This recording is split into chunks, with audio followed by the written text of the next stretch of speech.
Ensuite, Louis Pétignot, chercheur au Centre Géode, géopolitique de la datasphère, spécialiste des couches basses et intermédiaires du cyberespace dans les conflits territoriaux en Ukraine et en Géorgie.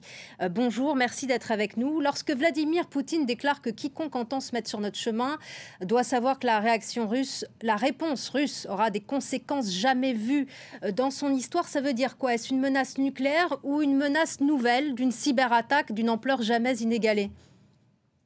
Écoutez, bonjour. Oui, je pense qu'effectivement, la menace à peine voilée est d'abord celle du nucléaire. On peut évidemment se poser la question d'éventuelles cyberattaques. Rien ne permet d'affirmer une quelconque précision sur la pensée de Vladimir Poutine à ce moment-là. En revanche, il est vrai que l'historique de la pratique des cyberattaques par des services russes et par des acteurs russes non étatiques permet de se poser la question très directement. Et les pays occidentaux, est-ce qu'ils sont prêts à faire face à des cyberattaques venant de la Russie? Alors, il est toujours difficile là aussi de savoir exactement de quelle manière on peut se préparer à ce genre de cyberattaque. Et évidemment, en matière de création de cyberattaques, l'imagination est la seule limite.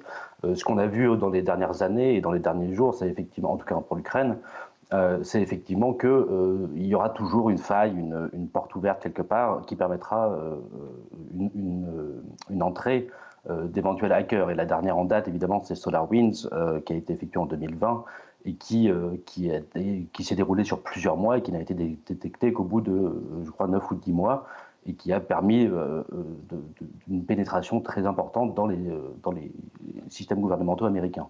Et est-ce qu'il y a une supériorité technologique de la Russie pour mener de telles attaques ou pas?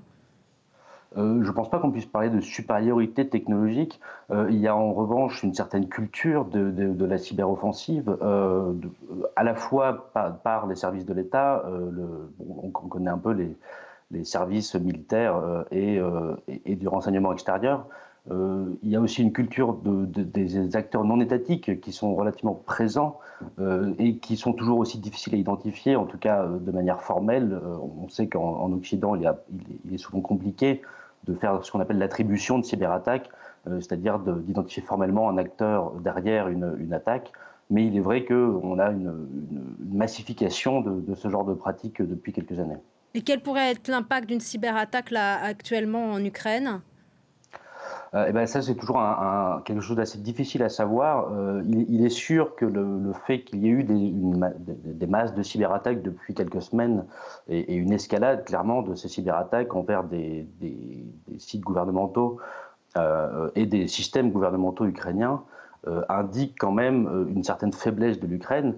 Quel impact ça pourrait avoir dans le cadre d'une opération entière, c'est-à-dire une opération cinétique qui se passe dans le champ opérationnel classique?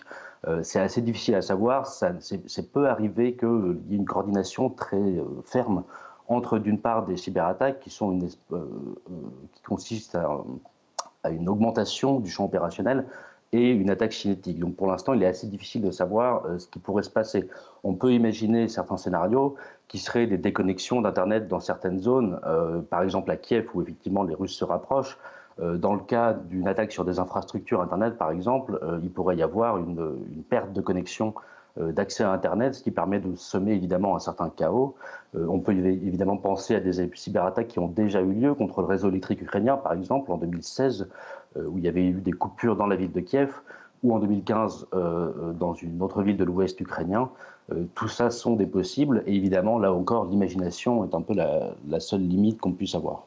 Il y a une autre guerre qui est celle de l'information. Comment cette guerre est-elle menée par les Russes actuellement? Alors la guerre informationnelle, ou disons en tout cas les efforts de désinformation sont sur plusieurs tableaux. Il y a d'un côté, on pourrait parler d'une division entre l'audience internationale et l'audience nationale.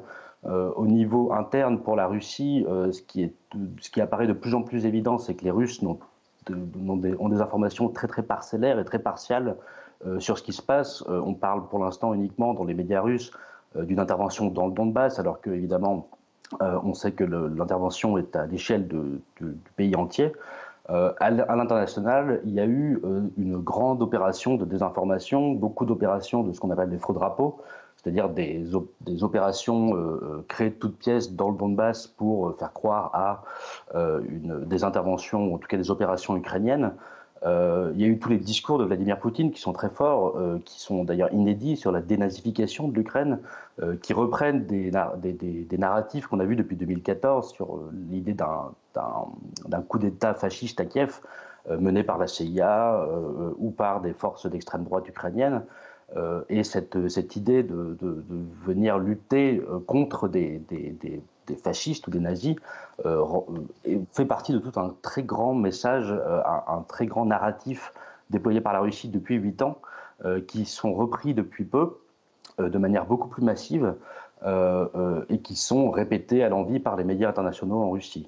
On a aussi vu des campagnes sur les réseaux sociaux qui reprennent là aussi des stratégies qu'on a déjà vues dans les années précédentes, qui consistent à troubler le message et à prolonger quand même le message du gouvernement russe.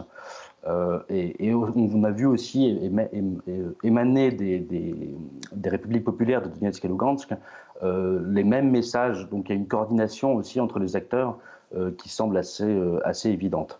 Et comment se fait-il qu'elle n'est pas contrée par les Occidentaux? Comment se fait-il que cette guerre soit aussi asymétrique au niveau de l'information?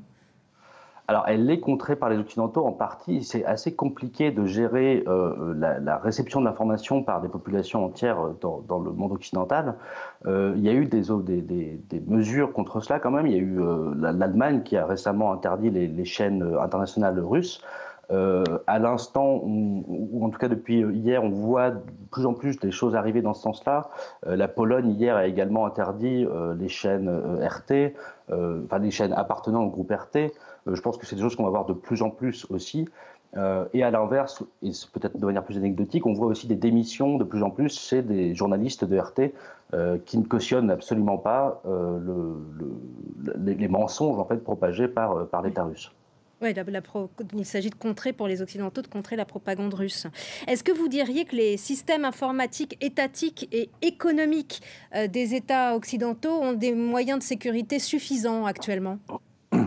Alors là aussi, c'est très difficile. On est sur du ressort très clairement du secret défense. Rien ne permet de penser ni qu'ils sont prêts, ni qu'ils ne sont pas prêts.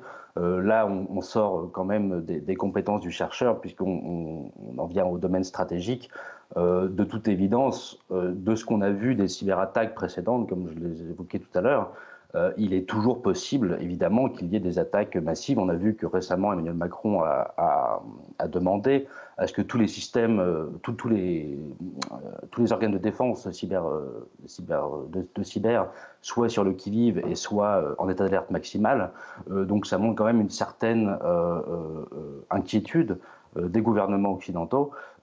Et on verra évidemment si la Russie s'engage sur ce domaine-là. Mais pour l'instant, rien ne permet de le dire particulièrement.